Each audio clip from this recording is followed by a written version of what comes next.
નમસ્કાર, વંદે માતરમ વિદ્યાર્થી મિત્રો. માઇક્રો ગ્રુપ સુરત સંચાલિત MK ટેકનો સાયન્સ સ્કૂલ દ્વારા આયોજિત ધોરણ 10ના સામાજિક વિજ્ઞાનના વિડીયો લેક્ચરની સિરીઝમાં આપનું હાર્દિક સ્વાગત છે. વિદ્યાર્થી મિત્રો, આપણે ધોરણ 10ની અંદર 13મા પાઠની ચર્ચા કરતા હતા. એમાં આપણે ઉત્પાદન ઉદ્યોગના મહત્ત્વના 5 પ્રશ્નોની ચર્ચા કરી. બરાબર.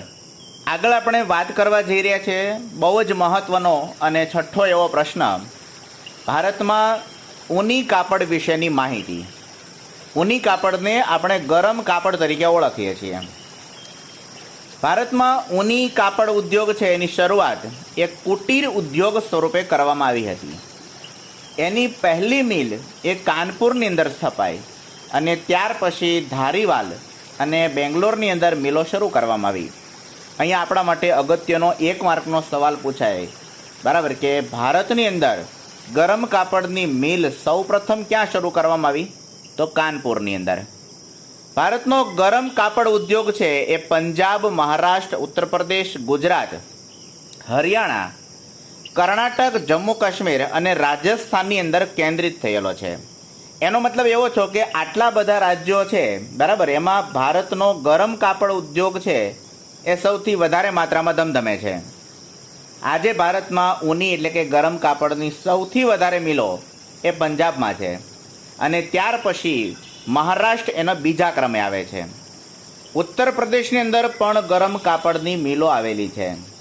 વિદ્યાર્થી મિત્રો, 1 માર્કનો અગત્યનો સવાલ યાદ રાખજો કે ગરમ કાપડની સૌથી વધુ મિલો ક્યાં આવેલી છે? તો પંજાબની અંદર. અને ગરમ કાપડના ઉત્પાદનમાં બીજા નંબરે કયું રાજ્ય? મહારાષ્ટ્ર છે.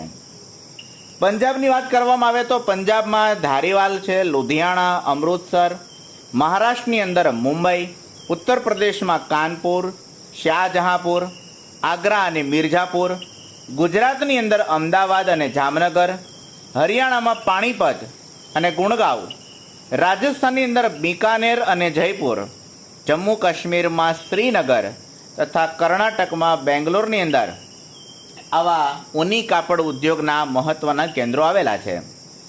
ભારતમાં ઊનમાંથી ગાલીચા બનાવવામાં આવે છે. વિદ્યાર્થી મિત્રો, ભારત છે એ બીજા દેશોની અંદર ઊની કાપડની નિકાસ કરે છે. કયા કયા દેશોની અંદર કરે છે? તો કે USA છે, રશિયા, કેનેડા, જર્મની, ફ્રાન્સ અને યુરોપના દેશોની અંદર આપણે ગરમ કાપડની નિકાસ કરીએ છીએ. ત્યાર પછી મહત્ત્વનો ઉદ્યોગ છે ભારતમાં કૃત્રિમ કાપડ ઉદ્યોગ વિશે. તો ભારતમાં આજે માનવ નિર્મિત રેસામાંથી બનતા કૃત્રિમ કાપડ એની માંગ એ વધતી જાય છે. સિન્થેટિક કાપડનું પ્રમાણ વધતું જાય છે. આપણે જાણીએ છીએ કે કૃત્રિમ કાપડ છે એ ઘણા બધા વિશેષ લક્ષણો ધરાવે છે. દાખલા તરીકે કૃત્રિમ કાપડ એક તો મજબૂતાઈનો ગુણધર્મ ધરાવે છે. બીજું, એને ઘણા લાંબા સમય સુધી કંઈ થતું નથી, એટલે કે ટકાઉપણાનો ગુણધર્મ ધરાવે છે.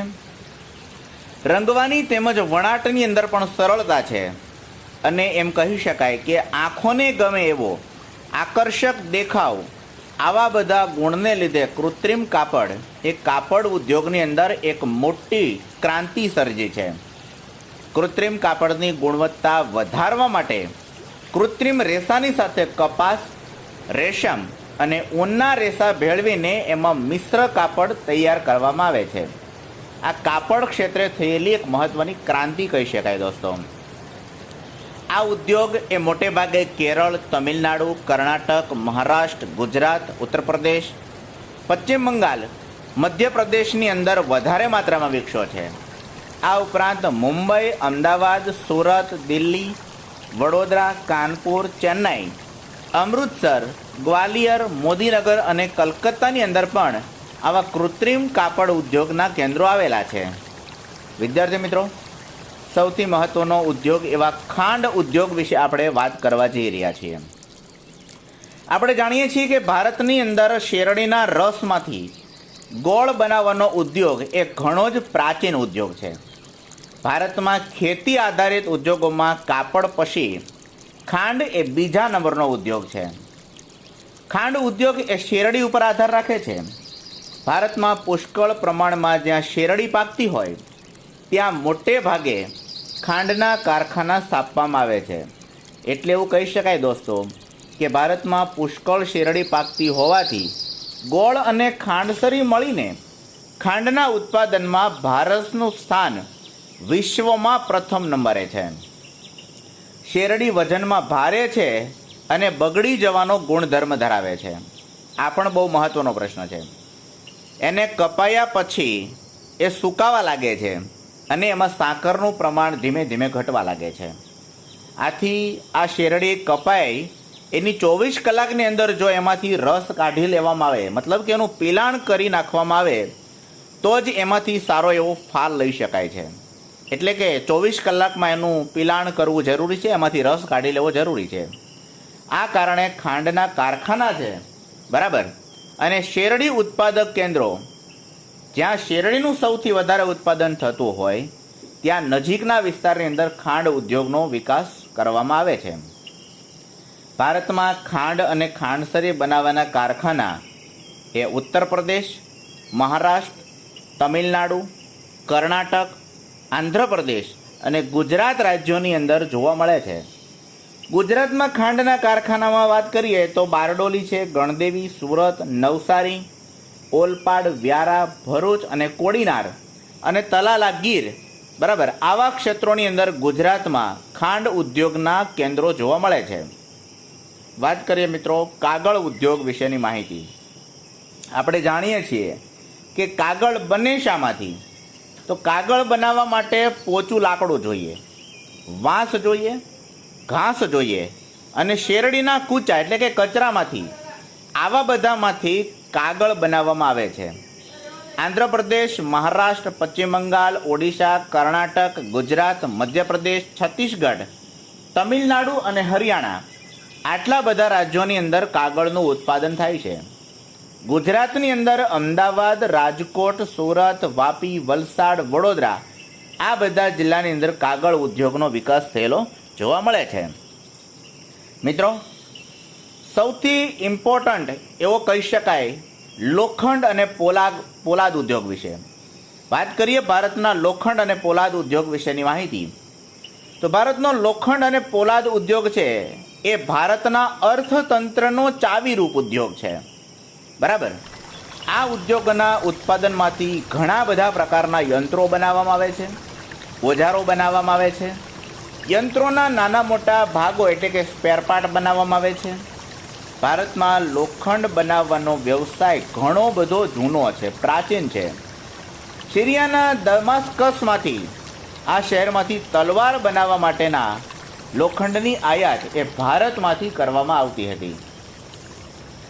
ભારતમાં લોખંડ અને પોલાદનું સૌ પ્રથમ કારખાનું તામિલનાડુના પોર્ટો નોવા નામના સ્થળે સ્થાપવામાં આવ્યું હતું. એક માર્કનો અને સૌથી અગત્યનો સવાલ અહીંથી આપણે યાદ રાખશું, બરાબર, કે લોખંડ પોલાદનું પહેલું કારખાનું ક્યાં સ્થાપવામાં આવ્યું?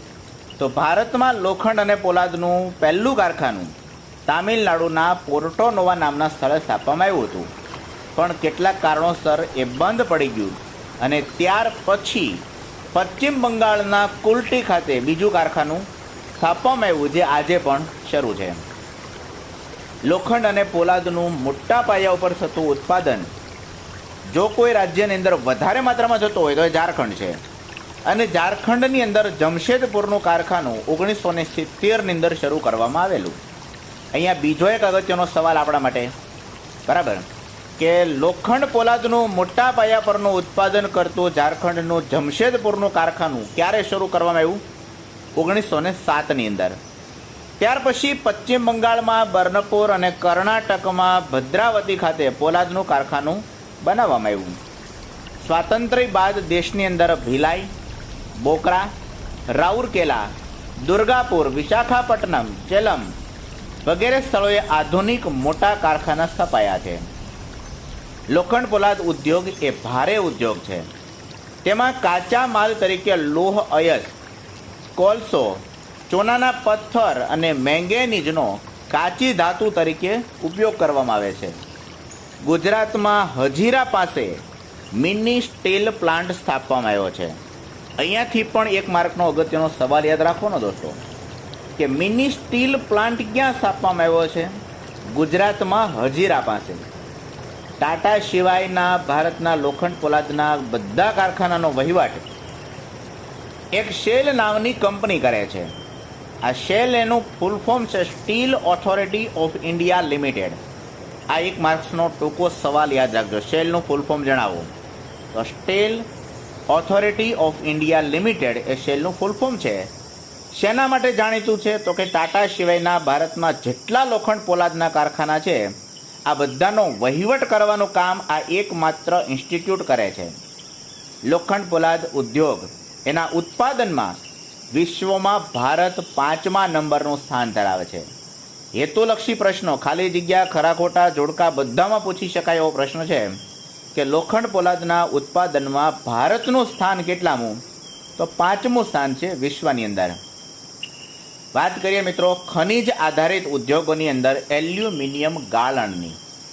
ભારતમાં એલ્યુમિનિયમ ગાળણના ઉદ્યોગ વિશેની માહિતી આપણે જાણીએ છીએ કે એલ્યુમિનિયમ ગાળણ એ પણ ભારતનો ધાતુમાંથી બનતો એક મહત્ત્વનો ઉદ્યોગ છે.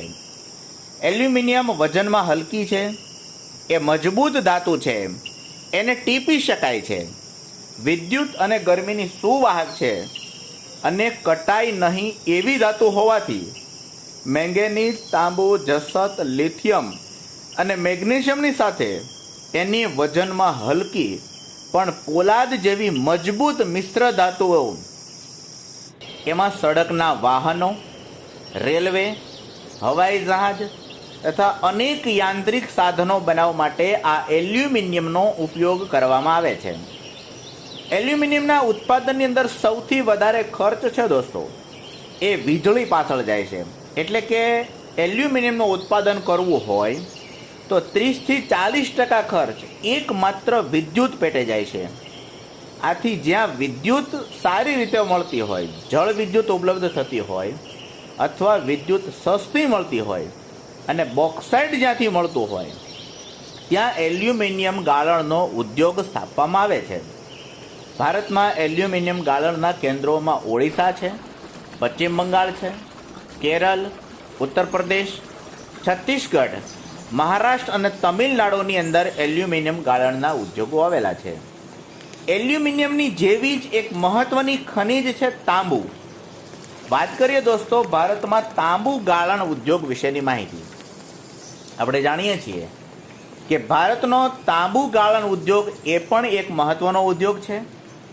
તાંબુ એ વિદ્યુતનું સુવાહક છે અને અન્ય ધાતુ સાથે ભળી જવાનો ગુણધર્મ ધરાવે છે. તેથી આજે તાંબાનો ઉપયોગ વધતો જાય છે.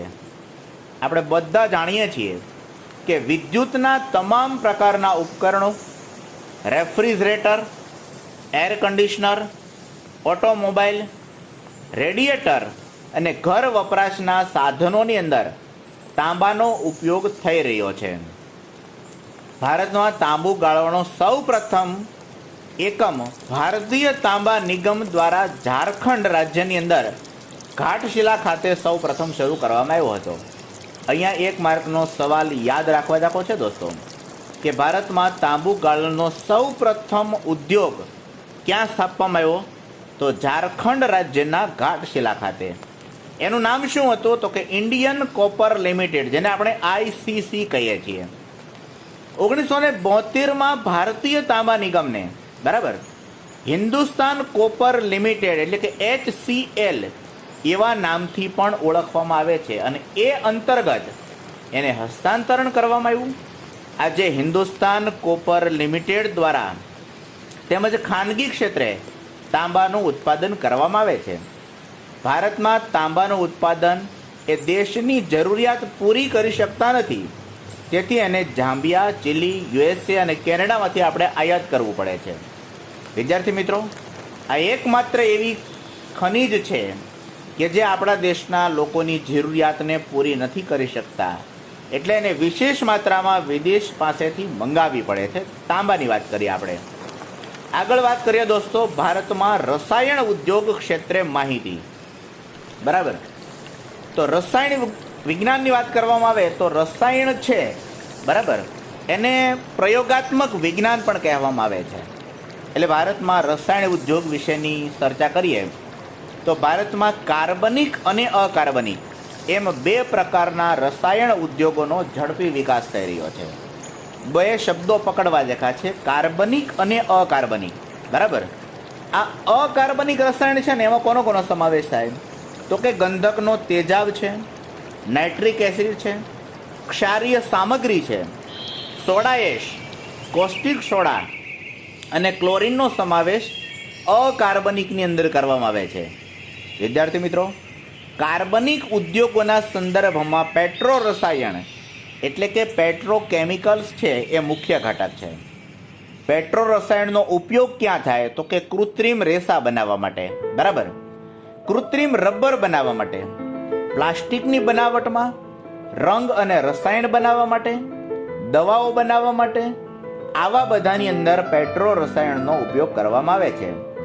અકાર્બનિક રસાયણ ઉદ્યોગ દેશના ઘણા બધા ભાગોની અંદર વ્યાપ્ત છે, જ્યારે કાર્બનિક રસાયણ ઉદ્યોગ એ ખનિજ તેલની રિફાઇનરીઓ તથા પેટ્રોકેમિકલ્સ કેન્દ્રની નજીક જોવા મળે છે. વિદ્યાર્થી મિત્રો, જંતુનાશક દવાઓના ઉત્પાદનમાં વિકાસશીલ દેશોમાં ભારતનું સ્થાન બહુ જ મહત્વનું છે અને રસાયણ ઉદ્યોગમાં દેશમાં ગુજરાત એ સર્વોપરી સ્થાને છે. ગુજરાતમાં અમદાવાદ, વડોદરા, અંકલેશ્વર અને ભરૂચ આ બધા રસાયણ ઉદ્યોગ ક્ષેત્રે મહત્વના કેન્દ્રો ગણી શકાય. તો વિદ્યાર્થી મિત્રો, આપણે 13મા પાઠની અંદર બરાબર ઉત્પાદનના ઉદ્યોગોની અંદર અહીંયા સુધી રાખીએ છીએ.